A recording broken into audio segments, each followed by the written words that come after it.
Back now with Bryan Hayes. Bryan, 2 of the 4 Western Canadian teams are now within 1 point of top spot in the Western Conference. The Oilers and Flames currently on the outside looking in. Despite that, though, FanDuel has Edmonton with the best odds of that group to win the Cup right now.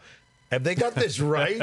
Or should fans of the Jets and Canucks feel disrespected right now? I think fans of the Canucks and Jets will feel disrespected because that's how we roll up here in Canada, right? If it's not 100% positive focus on your team, that's generally the way people respond. But I do think FanDuel has it right because we're not at the Stanley Cup playoffs yet. We still have a long time to go here, Gino, and the Edmonton Oilers are starting to really get cooking here. I think we've looked past the way they started their season, turning over the coaching staff, how poorly they were playing defensively. They couldn't get a stop. All of a sudden, Stuart Skinner is giving them stops. Defensively, they're starting to play a lot better. And McDavid's back to being the undisputed best player in the world. So I think at their top level, what can they do in the Stanley Cup playoffs? Edmonton versus Winnipeg versus Vancouver. For me, it's still Edmonton. They can reach the highest level in the Cup playoffs. The McDavid factor just skews everything in the FanDuel front. Okay, before I ask the next question, I'll say I hope you're better at picking winners in the NHL than you are in the NFL. Fans of OverDrive TSN 1050 on Toronto are going to get that reference. That's why he's going really red right now.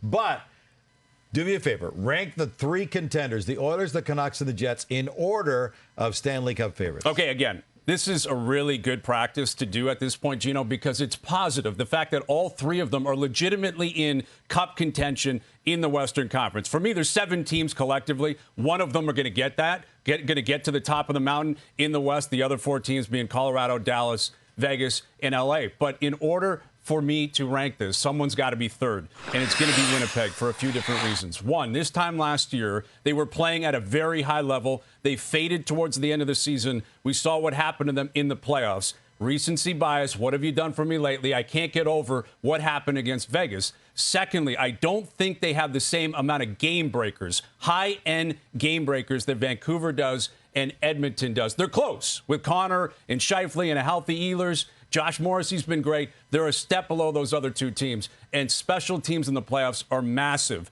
None of these teams kill penalties very well. But Edmonton and Vancouver, very potent on the power play. Winnipeg is not. Winnipeg's at 3. I have Vancouver at 2, and it's because they don't have the playoff experience that Edmonton has. I love what they've done all year. Again, I truly believe they can compete for a Stanley Cup. I love Rick Tocchet. I love his approach. Thatcher Demko might win a Vezina this year. I think Vancouver's real close, but I'm going to go with Edmonton at number 1. FanDuel had it right. I believe I have it right. I will say I want to see them get another goaltender, Gino. I'd like to see them add one more guy there with Stuart Skinner. If you can bring in a legitimate tandem piece where you have 2 cards you can play come playoff time. If Skinner doesn't get it done, you go to the next guy.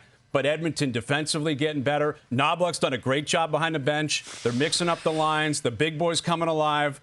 I'll have Edmonton at number 1. All right, one thing to consider as the trade deadline approaches, the Canucks and Oilers are real tight, while the Jets have some wiggle room if they decide to be buyers at the deadline.